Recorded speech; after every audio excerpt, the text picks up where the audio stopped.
생을 위한 준비, 남아있는 생이 우리에게 있다면 어떤 준비를 해야 될까를 본시를 통해서 우리가 알아가길 원합니다. 본시는 하나님의 사람이라 지칭된 모세의 기도 내용입니다. 아마 추측컨대 모세가 120살까지 살았습니다. 120살쯤에 아마 이 시를 썼다라고 추측이 되고 있습니다. 모세는 누구입니까? 참 파란만장한 인생을 살다 간 인물입니다. 그러기에 그의 시에는 진심이 절절히 담겨 있습니다. 모세는 태어나자마자 애굽의 이스라엘 사람들 산하 정책으로 인하여 남아들은 모조리 죽이라는 명령을 받고 버려졌습니다. 지나가던 애굽 공주의 눈에 들어서 왕궁에서 또 최고의 교육을 받으며 살게 됩니다. 40년간. 그런 어느 날 동족과 애굽인이 싸움을 말리다가 애굽인을 쳐 죽입니다. 그리고 도망자 신세가 됩니다. 그 시기 동안 목동이 되어서 또 40년간 광야에서 목동으로 살게 됩니다. 그곳에서 결혼도 하고요. 자녀도 둘이나 얻지요. 그러던 중 시내산에서 떨기나무에, 오늘날 가시나무 일종이에요.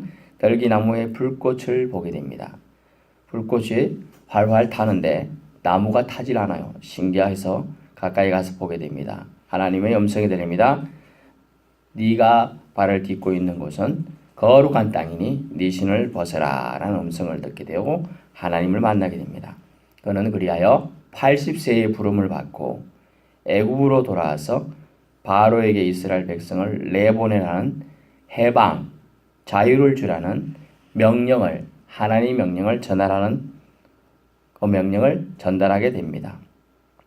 그러나 바로의 마음은 강팍하여 그 명령을 수용치 않지요. 그래서 10가지 재앙을 행하게 됩니다. 피재앙, 개구리재앙, 이재앙, 파리재앙, 악질재앙. 악질은 동물과 육축에게만 내린 겁니다. 그 다음에 독종재앙은 사람까지 내린 거예요. 그 다음엔 우박재앙, 메뚜기재앙, 흑암재앙, 장자의 죽음이라는 마지막 10가지 재앙을 통하여 이스라엘을 해방시키게 되는 것이죠. 이것은 모두 다 하나님의 역사하심을 가리킵니다. 출애굽 당시 또 홍해도하로 하나님 은혜를 전적으로 체험하게 되잖아요. 출애굽 후 40년 동안 광야 생활을 하게 됩니다. 시시때때로 이스라엘은 범죄하지만 저 같으면 미운 자식 화가 나서 때렸으면 밥도 안 주고 굶길 것 같은데 하나님은 미흡다고 해서 하나님을 원망하는 자들을 징계하지만 그래도 매일 만나로 먹이시고 메추라기로 먹이신다는 거예요. 얼마나 하나님의 은혜가 그래도 흘러넘쳤음을 알 수가 있습니다. 그런데 말합니다. 이 모든 걸 수행한 모세가 가나안 입성을 눈앞에 앞두었는데 하나님이 이런 말씀을 하십니다.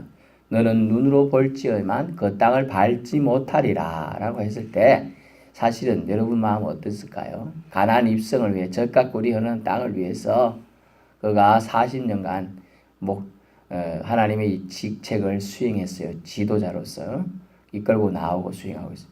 그런데 눈앞에 보입니다. 저기 마을 해관이 보여요.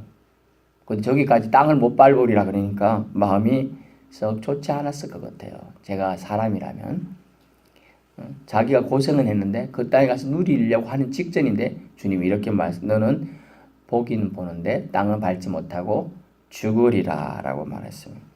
그것도 느보산이라고 있는데요. 비스가산 꼭대기에 올라가서 모압 땅에 죽음을 맞게 되리라는 것이죠. 그건 어디 매장되냐? 벳볼 맞은편 골짜기에 매장되어서 모세의 시체를 매장지를 아는 사람이 없으리라. 왜? 그것을 또 파가지고 사람들이 우상시할까봐 주님은 그렇게 하셨다는 거예요. 모세의 인생은 참 파란만장하죠. 레위인의 아들로 태어나서 살았습니다. 죽음의 길을 태어난 직후부터 했습니다. 그리고 왕자처럼 자랐지만 또 도망자 신세에 대해 쫓기게 됩니다. 또 목동으로 참 힘들게, 목동이 그렇게 낭만적인 직업인가요?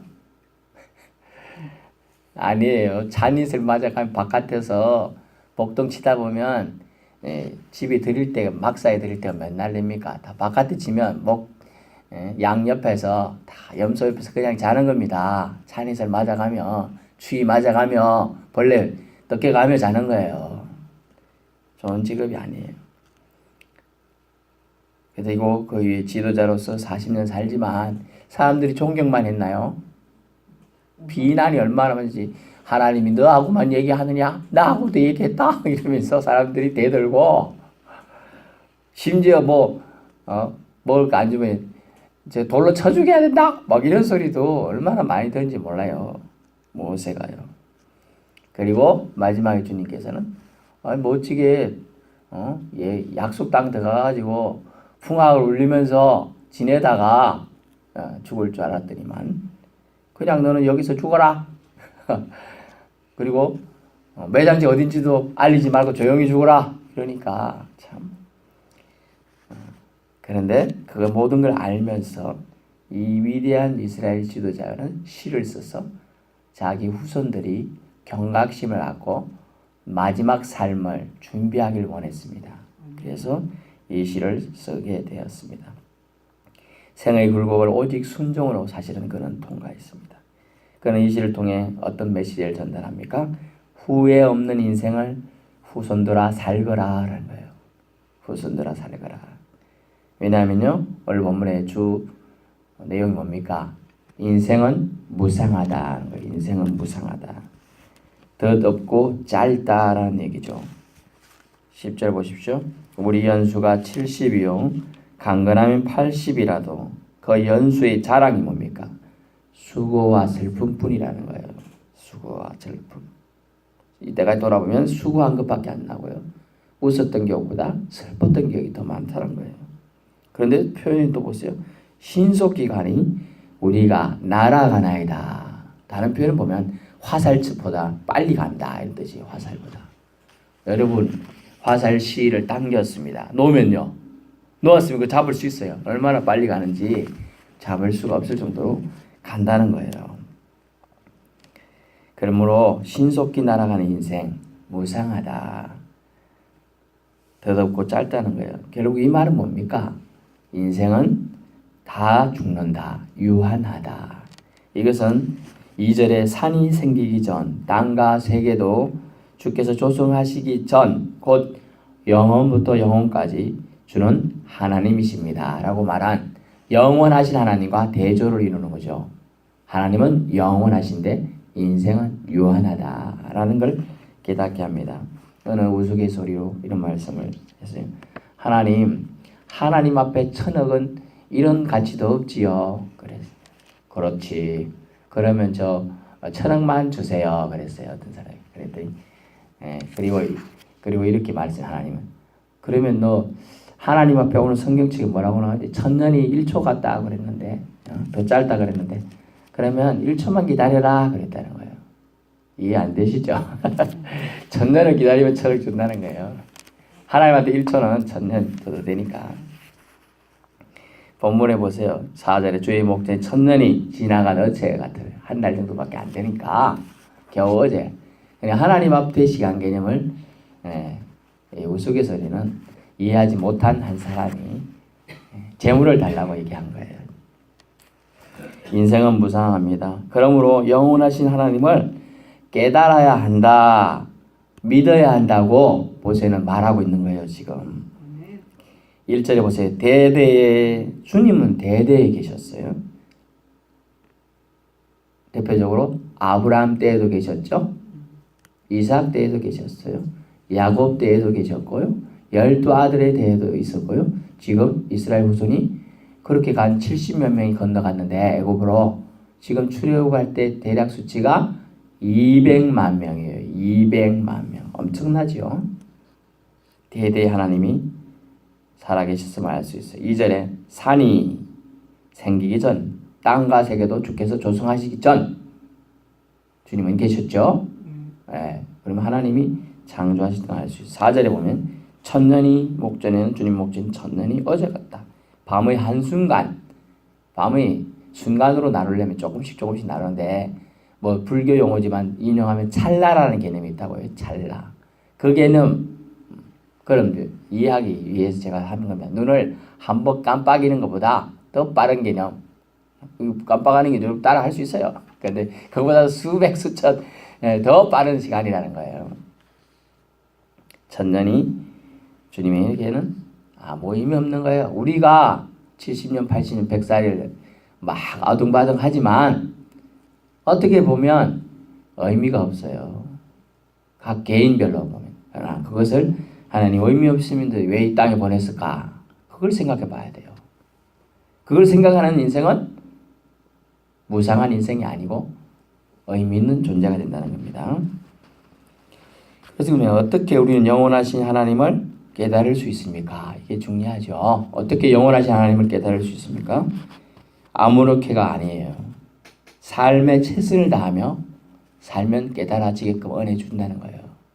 그래서 여러분이 좀 신앙생활 하신 분은 아시는 게 있는데 유명한 신학자 중에 켈빈이 있습니다. 칼빈이라는 사람이 있는데 이렇게 말해서 하나님은 인생들을 주시는데 귀족만 주고 가난한 사람 없다 이렇게 생각하면 어떻게 되겠습니까? 그러면 가만히 생각해 보세요. 가난한 사람이 있어야 청소도 해주고 그런 직업에서 일을 해주는 거잖아요. 여러분 서울 쪽에나 아는데 한번 쓰레기 대난 난 적 기억하시는지 모르겠네요. 우리는 태우면 된다 이렇게 생각하지만 그쪽은 그렇지 않습니다. 쓰레기가 대난이 일어난 이유가 뭡니까? 청소부들이 반란을 일으키고 청소 갖고 온 거 수거하는 업체들이 안 한다고 그래버리니까 난리가 난 거죠. 매일매일 쌓이니까 그 아름다운 도시들이 악취가 풍겨나는 거예요. 그들이 일을 안 해버리니까 그런 일이 발생하는 거죠. 그래서 켈빈이 말하는 건 직업 소명설이에요. 직업도 하나님이 주신 소명이라는 거예요. 어떠한 직업도 하나님이 주신 거라는 거예요. 그래서 그 삶의 자리에서 최선을 다하는 것은 결국 네가 크리스찬임을 나타내는 하나님이 표시라는 거예요. 표시. 그래서 우리가 주님의 사람이면 삶의 최선을 다하는 사람이 되어야 한다는 걸 알 수가 있습니다. 모세는요 뜻하지 않게 태어나자마자 버려졌습니다. 애굽인 공주의 자식으로 40년을 살았어요. 자기가 누구인지도 모르고 살았습니다. 물론 이제 니는 유모가 그렇게 일러주긴 했습니다만은 그리고 도망자 신세가 되었지요. 신세 한탄만 하지 않았어요. 그런데 그 삶의 자리 어디예요? 미디안 강야에서 40년 동안 주님 법으로 받을 때까지 80세 될 때까지 목동 일 천한 일이에요. 따지고 보면 그 미디안 제사장에 종로로 간 거하고 똑같아요. 안 그래요? 종이 목동 치러 가지 뭐 누가 힘. 주인은 안 갑니다 원래. 그런데 그는 그 자리에서 최선을 다해 일했다는 겁니다. 이 모든 것을 영원하신 하나님은 살펴보셨어요. 그걸 어려운 말로 주목하고 보셨다라는 거예요. 주목하고. 때가 되매 그를 부르시고 사명을 부여하시며 지도자로 세우셨습니다. 여러분, 하나님이 예전부터 사람에게 하나님을 계시한 장면들이 나옵니다. 물론 오후에도 말씀드리겠지만 첫 번째 방법은 자연 계시예요. 자연들 보고 만물을 보면서 꽃이 정말 예쁘구나. 국화꽃이 예쁘구나. 코스모스 어떻게 이렇게 갈래갈래 잘 예쁘게 색깔을 잘 넣었을까? 이건 사람이 할 수가 없는 거예요. 하나님이 하셨다고 깨닫는 걸 자연 계시라 그래요. 그리고 아브라함과 이삭과 야곱 시대는 뭘로 하나님이 계시하셨죠? 꿈이나 환상으로 계시하셨어요. 근데 모세 때는요. 하나님이 직접 나타나셔서 계시하신 거예요. 그래서 성경 인물 중에 직접 구약 인물 중에 하나님이 나타나셔서 대면하여 말한 인물은 모세밖에 없어요. 모세밖에. 딴 사람 꿈이나 환상 이런 걸로 가르쳐 주는 거예요. 그런데 모세는 직접 말씀하는 거예요. 물론 모세도 하나님이 그 위대한 걸 보면 모세가 이제 눈이 멀 수도 있고 그러니까 안 보이고 등만 보게 하면서 지나가셨어요. 그런 장면이 나옵니다. 그런 사람이 삶이 직접 대면하여 만났던 사람이니까 우리가 옛날 생각에 국왕을 봅니다. 왕 앞에 지엄하시 왕 앞에 갈 때 계단이 막 수백 개 올라가서 그럼 저 밑에서 왕은 저 위에 있으니까 보이지도 않아요. 사실은 옛날 사람들 시력이 좋다 해도 오늘보다 날보다 안경도 없으니까 더 빨리 나빠질 가능성이 높죠. 보이지도 않는 데서 이렇게 또 고개를 쳐들면 어디 하나님 같은 왕을 쳐다보느냐, 당장 죽여라, 이렇게 할 수도 있잖아요. 그래서 이렇게 이래갖고 눈만 이렇게 본단 말이죠. 그래도 못 보는데 소리는 들리죠. 그래도 저기서 네가 아무개냐? 네, 그렇습니다. 그래, 뭐 때문에 나한테 왔느냐? 이렇게 얘기하는 거예요, 하나님은. 근데 모세하고는 대면에서 얘기하는 거예요. 그만큼 그 말씀을 전달받은 사람이 직접 전달받은 사람과 사모님 저기 가서 신수한 청년에게 물 좀 떠오라고 하세요. 직접 전달했어요. 그럼 사모님 가가지고 청년에게 물 좀 떠와라 이렇게 전달하잖아요. 직접 받은 사람과 또 전달하는 거 다르죠? 네. 다릅니다. 그 차이를 지금 얘기하려고 제가 대면이라는 단어를 쓰고 있는 겁니다. 대면한다. 그를 하나님께서 부르시고 가나안 약속 땅에 들어가기 직전에 하나님 뜻에 순종하며 생을 마감하게 합니다. 그래서 인생은 무상합니다. 그래서 영혼을 사모하며 영원한 삶을 준비해야 된다는 것을 모세는 깨달았어요. 그걸 이 시에 담아서 쓴 거예요. 자기가 이때까지 살아봤지만 파란만장한 굴곡 인생 살아왔지만 최고의 왕자 노릇도 40년 하고 목동 생활도 40년 하고 최고의 지도자로 이끌어봤지만 무상함을 그는 깨닫고 그러면 이 땅에서의 삶이 90년이든 80년이든 70년이든 100년이든 그게 무슨 의미가 있느냐? 진짜 의미 있는 생이 뭐냐? 그건 영원한 삶이라는 거예요. 그 삶을 준비해야 된다라고 얘기하고 있는 겁니다. 3절을 보세요. 3절. 주께서 사람을 보세요. 3절. 3절 띄워줘. 3절. 주께서 사람을 티끌로 3절 해놓으세요. 사람을 티끌로 돌아가게 하시고 말씀하시기를 너희 인생들은 어떻게 하라? 하셨사오니 티끌을 보니까 1 해놓고 밑에 보면 뭐라고 듣겠어요? 파멸로 파멸시키겠다. 우리 번역은 이렇게 해놨습니다만은 티끌로 돌아가게 하시고 이렇게 해놨지만 좀 더 강한 번역은 주께 사람을 없어지게 파멸하여 없어지게 하시고라는 거예요. 사람이 육체 죽으면 없어지죠. 다 분해가 됩니다. 사람을 원래 아담이라 그랬죠. 아담이 뜻이 뭐라고 했습니까? 흙이라는 뜻이에요. 흙. 근데 흙은 그래도 이렇게 뭉쳐지는데 이것이 더 세분화되면 뭐가 됩니까? 먼지가 됩니다. 티끌이 되는 거예요. 근데 그만큼 하잘 것 없이 존재로 돌아가라는 얘기잖아요.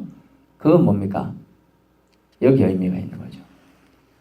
우리가 알고 있는 중국의 진시 황제도 양귀비도 다 죽었습니다. 어차피 빈손으로 돌아간다는 거예요. 티끌이라는 얘기는요. 너희 인생들은 돌아가라. 돌아갈 인생이다. 근데 어디로 돌아가야 하는가? 이게 중요하죠. 어디로 돌아가야 할 수 있겠어요? 어디로? 우리는 그래도 주님 전에 와서 말씀을 듣고 하니까 우리가 하나님이 찾으시는 영혼이고 하나님 예비하신 곳으로 돌아가야 된다는 걸 알고 있습니다. 하지만 그걸 모르는 수많은 사람들은 이 비트 마을에 수백 명 사람도 그걸 모르는 사람은 어디로 돌아갈지 뭐예요? 그냥 이렇게는 말할 겁니다. 흙에서 와서 흙으로 돌아간다. 그 말은 맞죠. 뒷걸로 돌아가니까. 하지만 영혼은요. 영혼은 흙으로 돌아가지 않고 하는 게 아니에요. 영혼에게 생명을 주신 분에게 돌아갑니다. 저와 여러분은 생명이 있어서 여러분에게 지금 살고 있는 거예요. 사실은 육체는요. 생명이 떠나가면 죽는 거예요. 그러므로 인생은 종국적으로 삶의 시간이 우리에게 주어져 있을 때가 미래를 구체적으로 준비해야 될 때임을 알려주고 있는 겁니다. 사후 세계를 위한 준비를 해야 한다는 거예요. 사후 세계. 사후 세계가 반드시 있다라는 것을 말해주고 있어요. 그러므로 우리가 아직 생명이 남아있는 이 시간에 우리는 준비를 해야 된다. 사후 세계를. 그게 지혜로운 거예요? 그게 똑똑한 거예요? 세상에 박사들이 얼마나 많아요. 저도 석사 박사까지 했지만 박사는 아니고 석사까지 했는데 정말 공부 잘하는 사람, 똑똑한 사람 많더라고요. 가보니 그런데 하나님을 모르면 이 모든 게 무슨 소용이 있어요? 아무 소용이 없어요. 4, 5세기를 위한 준비를 할 시간을 주신 것이 지금 우리가 남아있는, 아직도 생명이 우리에게 붙어있는 이유라는 거예요. 이것만 알고 가도 오늘 여러분 예배에 성공하신 겁니다. 그렇다면 인생의 무상함과 영원하신 하나님 앞에 있는 모세는 어떻게 오늘 말하고 있습니까? 기도로 말하고 있죠. 기도로. 12절 보세요. 우리에게 우리 날 계수함을 가르치사 지혜로운 마음을 얻게 하소서. 아멘. 많은 사람들이 교만합니다. 나는 지금 바빠서 예수 안 믿겠습니다. 나는 바빠서 교회 못 갑니다. 나는 돈 없어서 못 가요. 배움이 짧아서 못 가요. 다 거짓말입니다. 주님은 바쁜 사람도, 배움이 짧은 사람도, 배움이 많은 사람도 다 주님께 오라고 그랬어요. 다 예배자로 초청했어요. 근데 안 오죠. 누가 보면 있는가요? 혼인잔치에 주님이 많은 사람을 초대하고 초대장을 보냈습니다. 근데 안 옵니다. 안 와요. 그래서 들로 산으로 나가서 빌어먹는 사람들, 불황자들, 깡패들, 폐인들, 병자들 다 데리고 와요. 그들 하나님 맞이하시는 거예요. 오히려 초대에 응한 사람들이 안 오니까 초대받지 않은 자를 주님은 다시 초대합니다. 하나님의 은혜에 그들에게 흘러가게 되는 거예요. 우리가 하나님 초대를 받았습니까? 그러면 교만하지 말고 순종해야 될 것이고요. 초대하지 안 받는 사람은 초대에 응하실 수 있기 바라는 거죠. 10절에 인생의 짧음과 더뎠음을 아는 인생은 결코 인생을 허비하거나 어리석은 일들에 심취하지 않는다는 겁니다. 10절 우리 연수가 70, 강건함이 80이라도 수고와 슬픔뿐이요 신속히 간다, 날아간다 라고 표현하고 있습니다. 그래서 우리는 인생을 허비하거나 어리석은 일들에 심취하거나 몰두해서는 안 된다는 거예요. 우리도 모세처럼 깨달음을 위한 기도가 필요하지 않을까요? 필요합니다. 왜 필요할까요? 모세는요 자신이 나를 알기를 원했습니다. 물론 알려주셨죠. 그래서 언제 죽을지까지 알게 됩니다. 그렇지 않았으면 당황하고 하나님한테 아마 반항하고 원망을 내줬을 겁니다. 그러나 넌 저 가서 죽으리라 할 때 모세는 한마디도 하지 않습니다. 순종합니다. 그래서 그가 위대한 거예요. 위대한 지도자로 기억되고 있고 모든 사람이 그를 존경하는지도 모르겠습니다. 모세는 자신이 나를 알기 원했습니까요? 예, 알기 원했죠. 자신을 돌아볼 시간을 놓치지 않기 위해서 그는 알기 원했어요. 자신을 돌아볼 시간, 어려운 한자어로는 반성이라고 합니다. 반성할 시간을 놓친 사람들이 너무 많아요. 어제 죽은 사람들은 반성할 시간을 놓친 사람들일 가능성이 높죠. 노년의 모세는 이런 기도를 지었습니다. 시를 써서 하나님께 드립니다. 그것은 바로 7절, 이 시를 쓴 이유가 이제 7절에 나옵니다. 주께서 우리의 죄악을 주님의 눈 앞에 놓으시며, 어려운 말인데요. 주님이 우리의 죄악을 주님의 눈 앞에, 주의 앞에 펼쳐놓았다는 거예요. 우리 죄악이 있다는 거예요, 없다는 거예요? 다 보인다는 거예요. 그런데 그것을 모세는 어떻게 깨달았을까요? 하나님께서는 죄악 문제, 죄범한 영혼을 계산하시겠다는 거예요. 너 뭘 모시에 나쁜 짓 했지? 다 계산하시겠다는 거예요. 왜냐하면 공의 하나님이시기 때문입니다. 모세는 그것을 체험해서 알고 있죠. 이제 잠깐 돌아갑니다. 출애굽할 때 사람이 200만 명이나 출애굽했는데요. 가나안 땅에 몇 명이 들어갔습니까?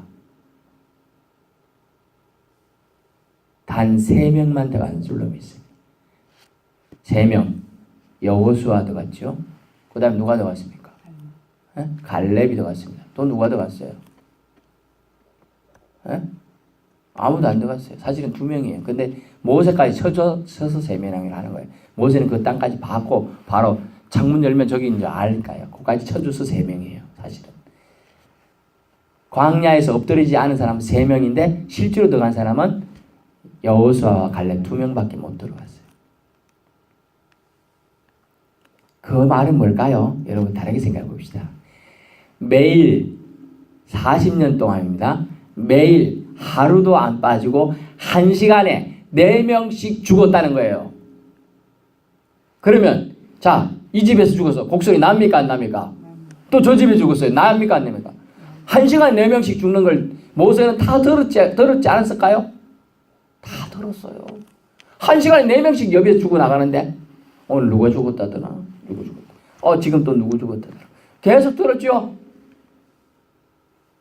뭘 깨달았을까요? 인생 무상함을 깨닫는 거야.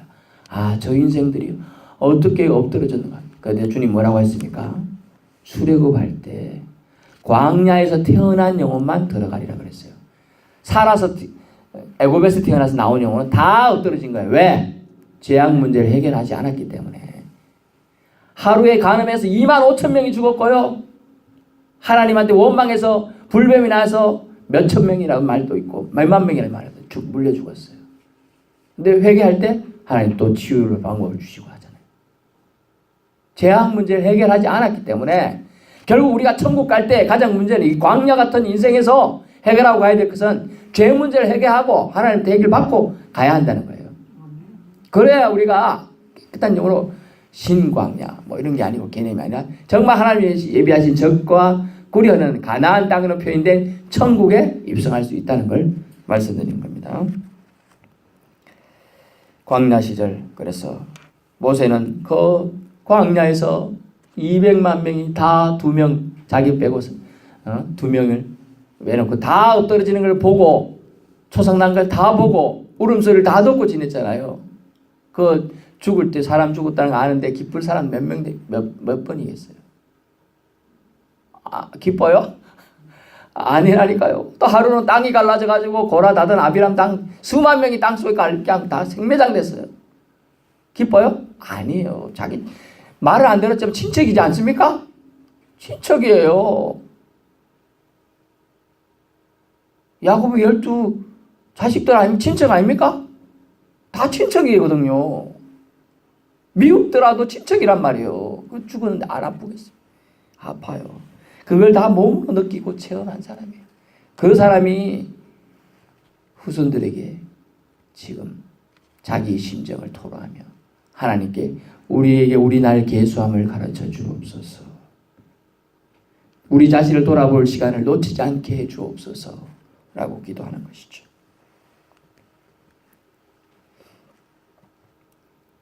그들의 마음을 하나님께 돌리고 우상, 이방 세력으로도 지키고자 40년이나 훈련을 시켰어요. 모세는 알고 있었기 때문에 인자가 넘치시는 좋으신 하나님을 14절부터 16절까지 오늘 읽지 않았으면 나옵니다만 제법원 영혼을 향하여서는 엄격하고 단호하신 하나님이심을 공의의 하나님이심을 모세는 피부로 체험했어요. 40년 동안 광야에서 엎드러지는 그 광경을 다 보았습니다. 그렇기 때문에 모세는 호소하고 있는 거죠. 5절에 하찮은 인생들 영원하신 하나님 앞에 정말 형편없는 인생임을 속히 깨닫고 회개의 심령을 회복해야 한다고 말하고 있습니다. 5절 보세요. 주께서 그들을 홍수처럼 썰어가시나이다. 그들은 잠깐 자는 것 같으며 아침이 돋는 불 같으니 불은 아침에 꽃이 피어 자라다가 저녁에 시들어버리나이다. 주의 뇌에 소멸되며 주의 분내심에 놀라나이다. 다 없어진다는 거예요. 왜? 주님의 공의가 반드시 있을 거야. 여러분 제발 이 시기를 놓치지 마십시오. 여러분의 생이 남아있는 순간에 회개의 영을 확실해서 하나님과의 관계를 회복하십시오. 자신의 나약함과 한계가 있음을 여러분 깨달아야 한다고 모세는 지금 노년에 120살 되어 자기의 죽음을 앞두고 있는 자리에서 시를 통해서 후손들에게 경고하고 있는 겁니다. 깨달은 자는 결코 다음 기회가 있다라고 미루거나 오만하지 않습니다. 깨달은 자는 지금 회개해야 되고요. 지금 하나님 앞과의 관계가 회복돼야 되는 겁니다. 교만하게 그분 앞에 덜먹거리지 않는다는 거예요. 깨달은 자는 다음 기회가 없을 수도 있기 때문이죠. 여러분에게 남은 인생이 있으실 때 어찌해야 할지 깊이 상고해 보시기 바랍니다. 모세처럼 지혜로운 마음으로 나는 죄 앞에 문제 없는가 돌아봐야 됩니다. 12절 우리 날 계수함을 가르쳐 지혜로운 마음을 얻게 하소서. 아멘. 지혜로운 마음을 얻게. 그게 지혜로운 거예요. 참 똑똑하다 해도 이것을 모르면 지혜로운 자가 아니에요. 그래서 주님 앞에 우리는 지혜로운 마음을 얻어서 당당히 설 수 있길 바랍니다. 더더는 인생으로 티끌처럼 사라져버릴 것입니까? 아니면 인생들은 돌아가라 돌아오라 우리에게 명령하셨을 때 기쁘게 갈 수 있을까요? 이제 고민하며 우리 자신에게 묻고 또한 하나님께 긍휼을 구하실 수 있기를 주님 이름으로 축원합니다.